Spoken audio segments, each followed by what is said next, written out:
জীবনের অর্থ কি? আপনার জন্ম হয়েছিল বস্ত্রহীনতার মধ্যে দিয়ে এবং আপনার মৃত্যু হবে বস্ত্রহীনতার মধ্যে দিয়ে। আপনি পৃথিবীতে এসেছিলেন অত্যন্ত দুর্বল হয়ে, এত দুর্বল ছিলেন যে মার সাহায্য ছাড়া খাবারটুকু মুখে নিতে পারতেন না। আপনি যখন এই পৃথিবী ছেড়ে চলে যাবেন তখনও আপনি অত্যন্ত দুর্বল আর অসহায় থাকবেন। তখন আপনার কাফনের কাপড়টুকু আপনি নিজে পরতে পারবেন না, আরেকজন আপনাকে তা পরিয়ে দেবে। যখন আপনি এই পৃথিবীতে এসেছিলেন তখন আপনার অর্থ সম্পদ কিছুই ছিল না। যখন আপনি এই পৃথিবী ছেড়ে চলে যাবেন তখনও আপনার অর্থ সম্পদ কিছুই থাকবে না। আপনাকে প্রথম গোছল যেমন অন্য কেউ দিয়েছিল, তেমনি আপনার শেষ গোছলও অন্য কেউ দেবে। আপনি যেমন পৃথিবীতে একা এসেছিলেন, ঠিক তেমনি ভাবে আপনাকে পৃথিবী থেকে একাই চলে যেতে হবে। আপনার সঙ্গে আপনার প্রিয়জন কেউ যাবেন না।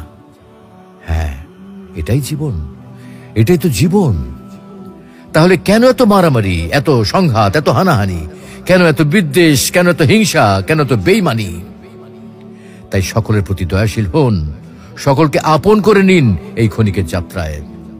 জীবন খুবই সংক্ষিপ্ত, সুতরাং জীবনকে মহৎ কাজে উৎসর্গ করুন।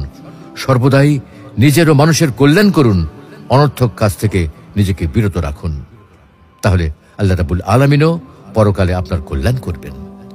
পরিশেষে পবিত্র আল কোরআনুল করিমের এই আয়াতটির অর্থ গভীরভাবে অনুধাবন করুন আর ভাবতে থাকুন, মহান আল্লাহ রাব্বুল আলামিন আপনাকে লক্ষ্য করে কি বলছেন।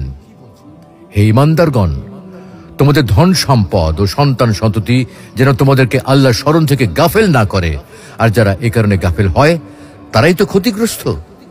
আমি তোমাদেরকে যে রিজিক দিয়েছি তা থেকে মৃত্যু আসার পূর্বে ব্যয় করো, অন্যথায় সে বলবে, হে আমার পালনকর্তা, আমাকে আরো কিছুকাল অবকাশ দিলেন না কেন?